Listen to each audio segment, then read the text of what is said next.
Greetings, Local 2627 sisters and brothers. Today is Monday, July 30th, and I just want to give you some information about a couple of things.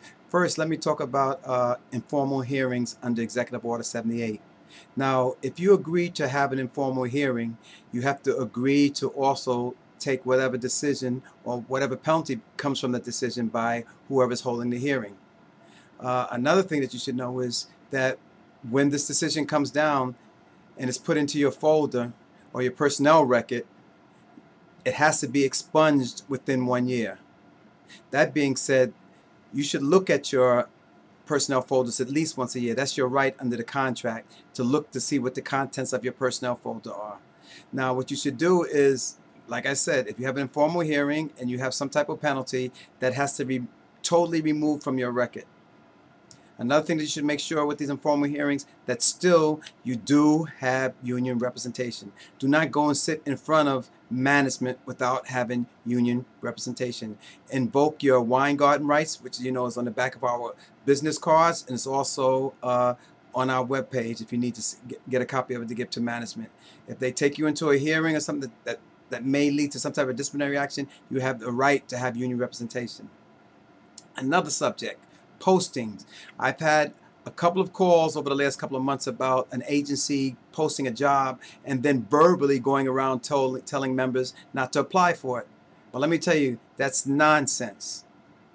They cannot tell you not to apply for any job, because later on when you try to fight this posting, they're going to say you never applied because it's not in writing. So any job that comes up that's posted, you have the right to apply for it just like anybody else. So if they tell you don't apply for them, totally ignore them. What are they going to do to you? Not give you the job? Today we had a demonstration at City Hall, on the steps of City Hall. Actually, it was a press conference. Union 1455, who handles the what they call the muni meters, you know, for parking. The mayor is trying to privatize this. Now, it costs about $197 million a year. $192 million a year, and the expenses are about $67 million, which goes to the maintaining and employee salaries and benefits and things like that. So the city is making $125 million off of this total profit. They're netting $125 million. Why does the mayor think this is something else he needs to privatize? Like he privatizes everything. The 911 system, that's $1 billion over budget, that's not working right. The city time, $722 million system that was only it was only supposed to cost $68 million. The nightcap system, which is a total farce. The things that he's doing with in the schools. I mean, let's wake up. Let's be aware of what's going on. These are things that this mayor is trying to do to us, and we need to make sure that we're on top of it, and we make sure that we stop him from doing this type of thing. Now the question is, have we learned? What have we learned from this? You know, when we grow up and we have our own children and we talk to our children about things and our children don't listen to us, then later on when the children become young adults, they say, oh, you know what, my parents would tell me was right about this, and they use the same methodology that we tried to teach them when they were children. Now, I'm saying this because I'm saying we're having all these things happen to us as a union, and we're talking to you. DC37 is talking to you, and people are not getting up off of their behinds and going out there and doing what it takes to stop the city from privatizing our jobs, laying people off, because we're not getting involved. And then we're stunned when management does what they're supposed to do. Let me remind you one more time, and you know what I said, what they're supposed to do. That's what management is supposed to do, and that's why union is supposed to stop that. Because the reason why there's unions is because management is not going to do what they're supposed to do. Because you wouldn't need unions. Just like you wouldn't need a minimum wage law if they were going to pay you correctly. So please, learn from our past experiences. You have to get involved. You have to show solidarity. That's why myself and our first vice president, Michael Lanny, was out there on the steps of City Hall this morning at this press conference. Because we have to show solidarity. Now, another thing that we need to do with solidarity is we need to make sure we vote for the people in elected office that's supposed to have our interests in their hearts. If they don't have our interests in their hearts, we have to get them out. We have to vote for somebody else. In the August Public Employee Press, which is better known as the PEP, there will be a list of what politicians that we need to support in November. Please look at this, and please look at these politicians.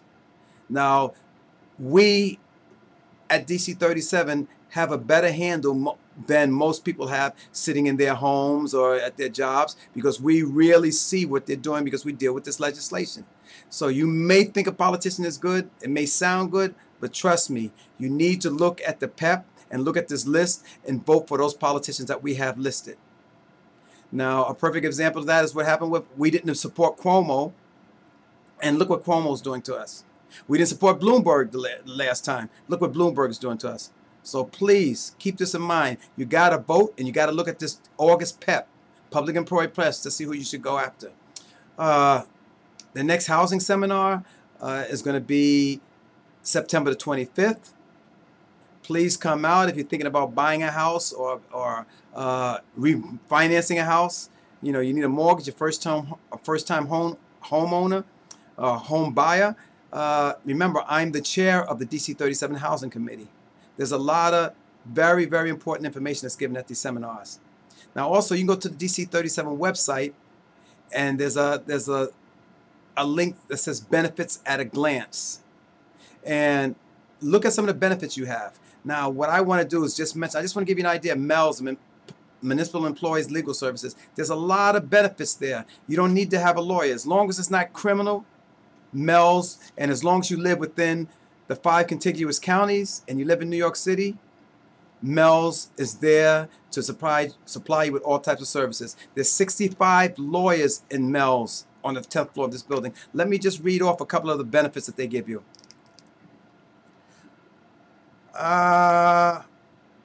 Wills, divorce, family disputes, eviction matters, adoption, guardianship, real estate transactions, debt and bankruptcy, consumer matters, citizenship matters, name changes, disputes with government agencies. Social workers consult on related personal or family problems. I mean, this is a service that you just cannot get anyplace else for free.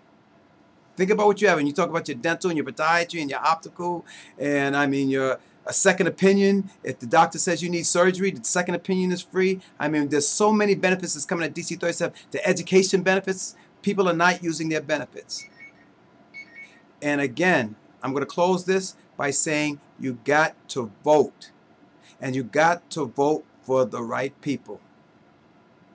You have to vote for the right people. I'm also going to send this, instead of just putting it online, I'm going to send this as an e-alert, because I want people to understand, the people who do not look at our Monday broadcasts, that this is something that you should do every Monday, because the kind of information you got here is exactly the same information that I give on my Monday broadcast. In solidarity, this is Robert Ajayi. I'll speak to you next week.